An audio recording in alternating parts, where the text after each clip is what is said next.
वक्फ board member advocate Syed Shahid Hasan से खास बातचीत। आदाब, मैं फारूक खान, संपादक इकरा पत्रिका। थार न्यूज इकरा पत्रिका के इस चैनल में आपका स्वागत है, आपका इस्तकबाल है। जैसा कि आपको मालूम है, थार न्यूज में हम लोगों ने कई एपिसोड वक्फ जायदाद सीरीज के नाम से किए हैं, जिसमें काफ़ी रिलीज हो चुके हैं, कुछ आएंगे जो अभी पेंडिंग हैं। तो हम अलग अलग जगह झुंझुनू में, जोधपुर में, नागौर में, फतेहपुर में, टोंक में, जयपुर में, यहाँ कई जगह हम गए हैं। तो जाहिर सी बात है, जो आरोप प्रत्यारोप हर जगह मिलते हैं, चाहे पूर्व सदर के तौर पे या वर्तमान सदर के तौर पर, या किराएदारों के तौर पे, या वक्फ बोर्ड चेयरमैन, सीईओ, मेंबरों को लेकर के।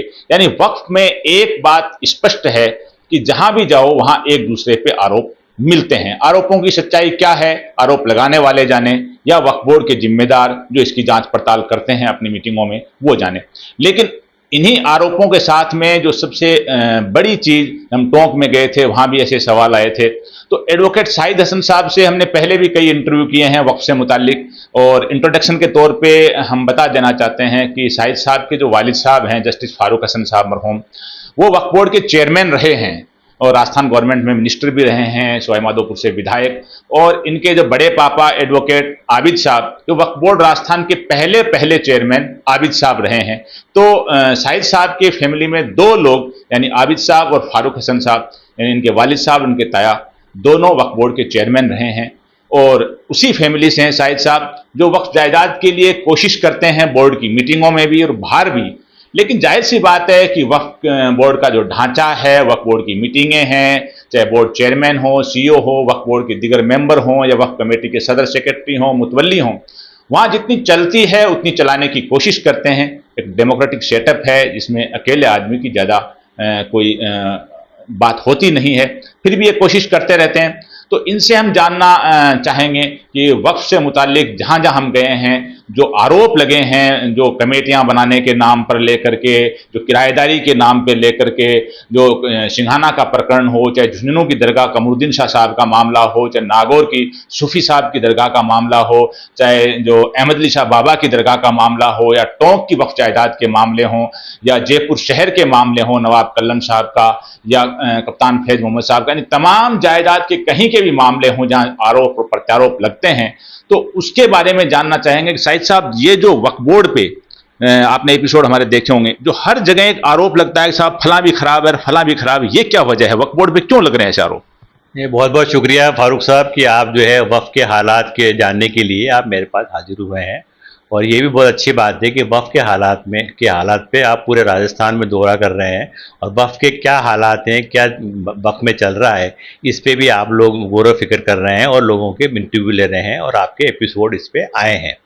देखिए, जहाँ तक वक्फ बोर्ड की बात है, तो वक्फ बोर्ड जो है एक इलेक्टेड बोर्ड है, हमारे 9 मेंबरों का बोर्ड है। और 9 मेंबरों में से जो है 5 आदमी इलेक्टेड हैं, 4 नॉमिनेटेड सरकार के हैं। हमारे चेयरमैन साहब भी जो है इलेक्टेड चेयरमैन हैं। तो देखिए, ऐसा है कि वक्फ बोर्ड में जो फैसले होते हैं वो बहुमत से होते हैं। तो जिसका बहुमत होता है, बहुमत जिसके पक्ष में होता है, वो उस तरह के फैसले वक्फ बोर्ड के अंदर होते हैं। जहाँ तक मेरी बात है कि मैं बार कौंसिल के मेंबर की हैसियत से वक्फ बोर्ड का एक इलेक्टेड मेंबर हूँ, और राजस्थान हाई कोर्ट में एक सीनियर डेजिग्नेटेड एडवोकेट हूँ। तो मेरा ये फ़र्ज़ बनता है कि वक्फ बोर्ड का जो काम चले वो कानून के हिसाब से, वक्फ एक्ट के हिसाब से चले, और वो काम चल हो।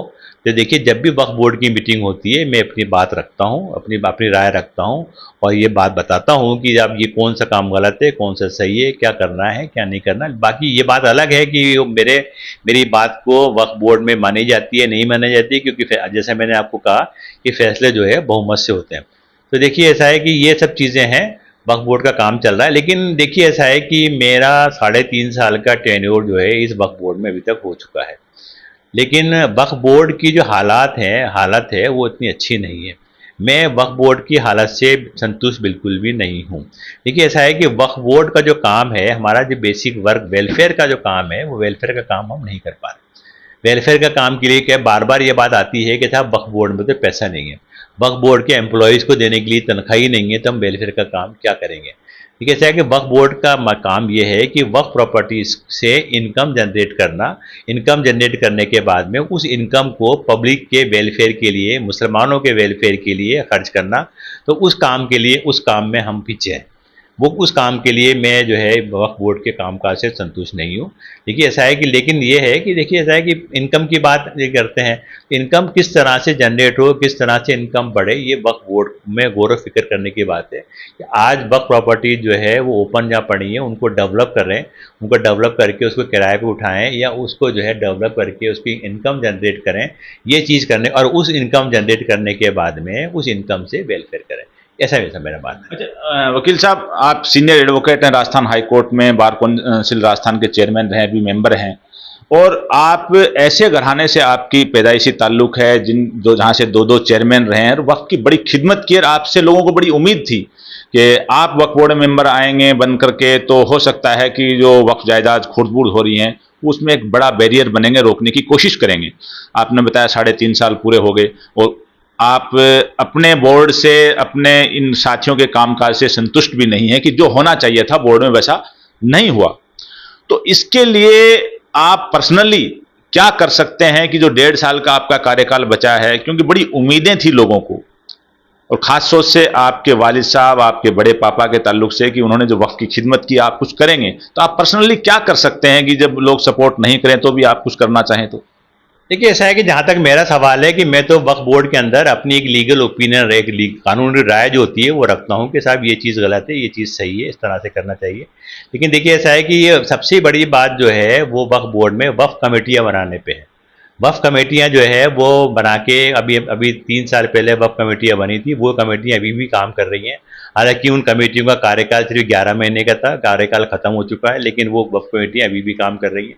अब जब काम वो वक्फ कमेटियाँ कर रही हैं तो उनका टेंडर जब खत्म हो चुका है, तो अब उन ऐसी कमेटियों को देखना चाहिए कि किस कमेटियों के खिलाफ शिकायतें हैं, किस कमेटी का काम सही है, किस कमेटी का काम गलत है, किस कमेटी को बदलना है, किस कमेटी को नहीं बदलना है।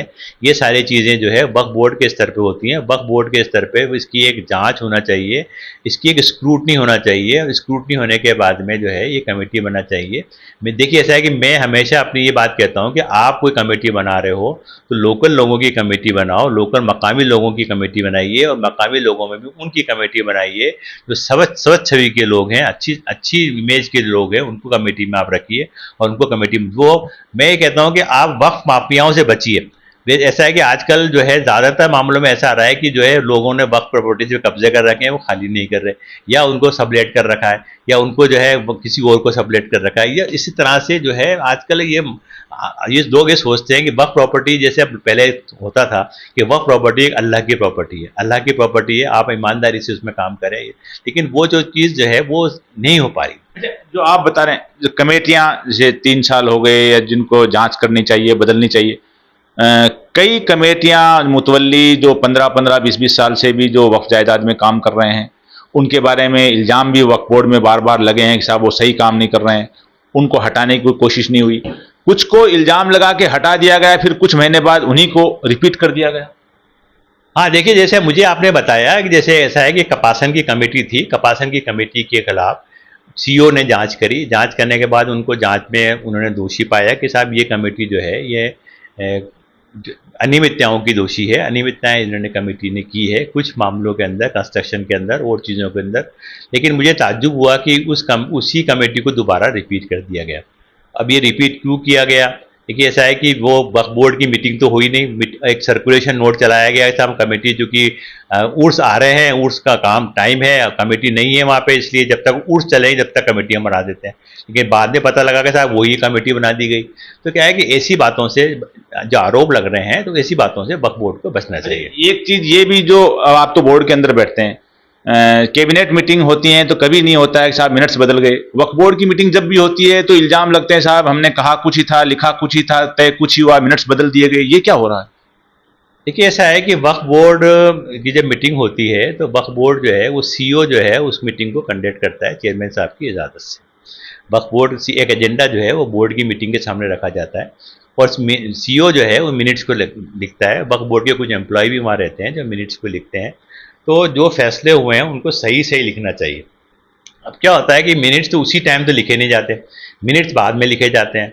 बाद में जो लिखे जाते हैं तो कई बार ऐसा हुआ है कि मैंने भी ऑब्जेक्शन दिए हैं कि अब भाई फैसला तो ये हुआ था और आपने मिनट्स में ये लिख लिए। तो इस तरह के जो गलती होती है वो गलती मेरे हिसाब से नहीं होना चाहिए, और ये एक बहुत बड़ा जो है जुर्म है एक तरह का, कि जो मिनट्स में जो वक्फ बोर्ड में जो फैसले वो जो मिनट्स लिखे गए, मिनट्स बदल दिए गए, तो इस तरह का काम नहीं होना चाहिए, ये गलती बोर्ड की है। अच्छा, आपका 1.5 साल कार्यकाल बचा है। आप राजस्थान हाईकोर्ट के सीनियर एडवोकेट हैं, बिल्कुल कैपेबल हैं हर फैमिली के हिसाब से, अपने प्रोफेशन के हिसाब से और फिक्र के हिसाब से। तो राजस्थान एक बड़ा सूबा है, क्यों नहीं आप अपनी फिक्र को लेकर के जन सुनवाई के तौर पे कहीं किसी डिवीजन में या जिला हेडक्वार्टर में जाएं, किसी दिन लोगों से वक्त के मामले में सुने, शिकायतें सुने, जैसे जन सुनवाई होती है, वैसा करने की कोशिश क्या आप कर सकते हैं? देखिए साहब, बहुत अच्छी बात आपने बताई है कि साहब जन सुनवाई वाली बात होना चाहिए। देखिए मेरा ऐसा मानना है, क्योंकि मैं एक एडवोकेट भी हूँ और हर जिले में, हर तहसील में वकील वहाँ मौजूद रहता है, और एक फीडबैक जो है वक्फ प्रॉपर्टीज़ के बारे में एक एडवोकेट जो है वो सही फीडबैक दे सकता है। तो मैं ऐसा कोशिश करूँगा कि मैं हर जिले में और तहसीलों में जहाँ वक्फ प्रॉपर्टी है वहाँ पर जाऊँ और वहाँ पर जन सुनवाई करूँ। लेकिन इसमें ऐसा है कि मुझे वक्फ बोर्ड का भी सपोर्ट चाहिए। देखिए ऐसा है कि मुझे वक्फ बोर्ड से, क्योंकि मेरे पास तो कोई ऐसा कोई चीज़ है नहीं कि वक्फ प्रॉपर्टीज़ कौन कौन सी प्रॉपर्टीज़ हैं वक्फ, तो मुझे वो डेटा जो है सारा वक्फ बोर्ड से ही लेना पड़ेगा कि साहब उस ज़िले में कितनी वक्फ वक्फ प्रॉपर्टी है, कौन सी वक्फ कमेटी है, कहाँ पे जाके मिलना है, बात करनी है। तो वहाँ पे जन सुनवाई मैं ये करूँगा जबकि मेरे पास सारा रिकॉर्ड होगा, मैं वहाँ पे वक्फ बोर्ड मुझे रिकॉर्ड उपलब्ध कराएगा, तो मैं जब भी जाके वहाँ जन सुनवाई कर पाऊँगा। अदरवाइज तो ये नहीं होगा कि मैं अकेला वहाँ चला जाऊँ और क्या कहूँ साहब मैं वक्फ बोर्ड का मेंबर हूँ, तो आप जब मुझे यही पता नहीं है साहब वक्फ प्रॉपर्टीज़ कौन कौन सी हैं, कौन कौन क्या कमेटी यहाँ पे है, क्या कमेटी का सही काम कर रही नहीं कर रही, तो जब मेरे पास डेटा ही उपलब्ध नहीं है किसी चीज़ का, प्रॉपर्टी का, वक्फ बोर्ड आपको ये चीजें उपलब्ध करवाए तो आप ये जन सुनवाई करने के लिए तैयार हैं? बिल्कुल, अगर वक्फ बोर्ड भी ये चीज़ें उपलब्ध करवाता है, ये चीज़ डेटा उपलब्ध करवाता है, तो बिल्कुल जाके वहाँ पे करेंगे, और किसी तरह से जन सुनवाई के साथ साथ ये भी करेंगे कि किस तरह से इस वक्फ प्रॉपर्टी की हिफाजत हो सकती है, किस तरह से इस प्रॉपर्टी को प्रोटेक्ट किया जा सकता है, और क्या कमेटी वहाँ पे सही काम कर रही है, नहीं कर रही है, क्या कमेटी के खिलाफ शिकायतें हैं, क्या और नई कमेटी हम बना सकते हैं, क्या नई कमेटी और कौन लोग हैं जो बेहतर काम कर सकते हैं। ये सारी चीज़ें फील्ड में जाने से पता लगेगी। देखिए ऐसा है कि जहाँ जयपुर में बैठ के या अपने ऑफिस में बैठ के ये सारे काम नहीं हो सकते। अरे, चेयरमैन साहब जो वक्फ बोर्ड हैं, सीईओ हैं और दूसरे अफसर हैं वक्फ बोर्ड के और मेंबर हैं, उन लोगों को इस बात की कोशिश करनी चाहिए कि एक मेंबर जन सुनवाई करने की इच्छा रखते हैं तो उनको रिकॉर्ड वगैरह फैसिलिटी जो भी बोर्ड दे सकते हो वो उपलब्ध करवानी चाहिए, लोकल सपोर्ट भी, ताकि लोगों के बीच में जाएं, लोगों की राय और शिकायतें सब सुने, फिर बोर्ड को भी फीडबैक दें और जो भी इदारे हैं वक्फ से मुतालिक उनको भी फीडबैक दें। तो ये एक चीज़ और, जब हम अलग अलग जगह गए, टोंक के अंदर जो पहले के सदर हैं भय्यू भाई, अहमद भाई, उन्होंने एक चीज़ कही कि हमारे एक एपिसोड में कि साहब शाहिद हसन साहब जो एडवोकेट हैं उन्होंने, और पूर्व जो चेयरमैन हैं अबू बकर नकवी, ये लोग इन्होंने वक्फ का यहाँ नुकसान किया है, ऐसा उन्होंने कहा। उसके बारे में आप कुछ कहेंगे?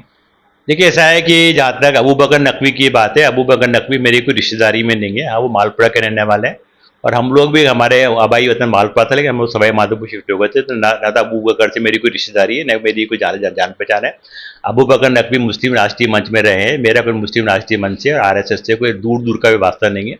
मेरे वालिद जो है कांग्रेस में मिनिस्टर थे, MLA थे, इसलिए अब ये कहना कि अबू बकर नकवी और शाहिद हसन भाई हैं, ये बिल्कुल एक गलत तरह का आरोप है।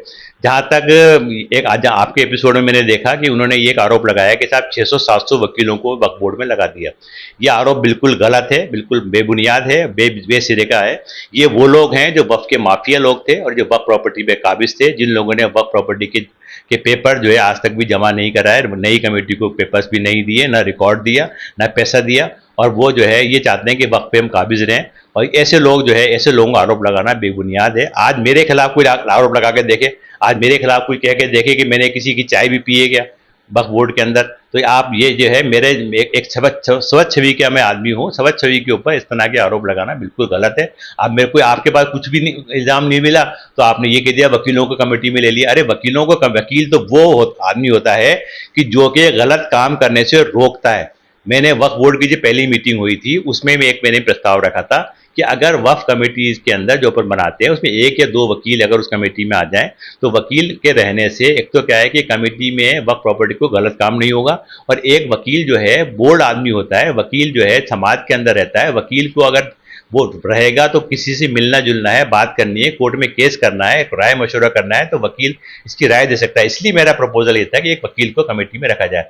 लेकिन फिर भी जो है सारी वक्फ कमेटी में वकील नहीं है, मुश्किल से 50-60-100 वकील होंगे ज़्यादा, जो कमेटी 300-400 कमेटी बनी उसके अंदर वकील होंगे। तो वकीलों के खिलाफ ऐसे आरोप करना गलत है, मैं इसकी पूरी भर्त्सना करता हूँ, और अगर उन्होंने ऐसी कोई बात कही तो मैं उनके खिलाफ लीगल एक्शन भी ले सकता हूँ। ये जो बात शाहिद साहब ने अपनी कही है कि जो जाहिर सी बात है, इल्ज़ाम लगाना और इल्ज़ाम हर जगह लगते हैं, सब पर लगते हैं, लेकिन बेबाकी से ये बात कहना कि कोई मेरे ऊपर आरोप लगाए इस बात का, क्योंकि वक्फ बोर्ड के जो दूसरे मेंबर हैं, वक्फ बोर्ड के जो वर्तमान सीईओ हैं, पहले के जो सीईओ रहे हैं, वर्तमान चेयरमैन, पहले के चेयरमैन, यानी वक्फ से जुड़े हुए लोग, चाहे सदर हों, सेक्रेटरी, मुतवल्ली, वो लोग ऐसे खुल करके बात कहने के लिए अगर तैयार हों कि कोई मुझ पर इल्ज़ाम लगाए कि उन्होंने वक्फ के साथ ऐसा किया, तब मालूम पड़ेगी हाँ, क्योंकि मैंने वक्फ की चाय भी नहीं पी है। और ये जो बात हर कोई इतनी दबंगी से कह भी नहीं पाता है, क्योंकि जो गड़बड़ करता है, जिसकी गड़बड़ करने की नीयत हो, कमेटी बनाने को लेकर के, किराएदारी को लेकर के, किसी को हटाने को लेकर के, किसी को एडजस्टमेंट करने को लेके, तो वो बेबाकी से कैमरे के साथ सामने ऐसी बात कह भी नहीं पाता जैसी बात शाहिद साहब ने कही है। फिर फारूक साहब और आबिद साहब के हवाले से कि आप कम से कम जन सुनवाई के मामले में तो थोड़ी सी बिल्कुल आपने बिल्कुल सही मशवरा दिया है। मैं बिल्कुल जन सुनवाई की बात में करूंगा और मैं अलग अलग जगह जाऊंगा और इंशाल्लाह मैं पूरी कोशिश करूंगा कि साहब जन सुनवाई हो, वक्फ के हालात पे लोगों को गाइड किया जाए और वक्फ प्रॉपर्टीज को किस तरह से प्रोटेक्ट किया जाए, उस पर जो है ये हम करेंगे। देखिए, जहाँ तक आप वकीलों की बात आपने कही, अब जहाँ तक जेपीसी की जब सुनवाई की बात जब आई थी तो 3 वकील ही हम रिप्रेजेंट कर, वकीलों को भेजा गया, वहाँ वकीलों को भेजा गया जेपीसी के अंदर। तो क्या है कि एक तरफ से ये कहते हैं कि जब जेपीसी में जब वक्फ बोर्ड की बात आई तो वक्फ बोर्ड के चेयरमैन के साहब के साथ में हम 3 वकील जो है जेपीसी में रिप्रेजेंट करने गए। हम 3 वकीलों ने ही सारा जो है उसका एजेंडा तैयार किया और सारा मेमोरेंडम जो दिया तैयार करके वो हमने वकीलों ने बना के दिया। तो अगर वकील नहीं होगा तो काम कौन करेगा?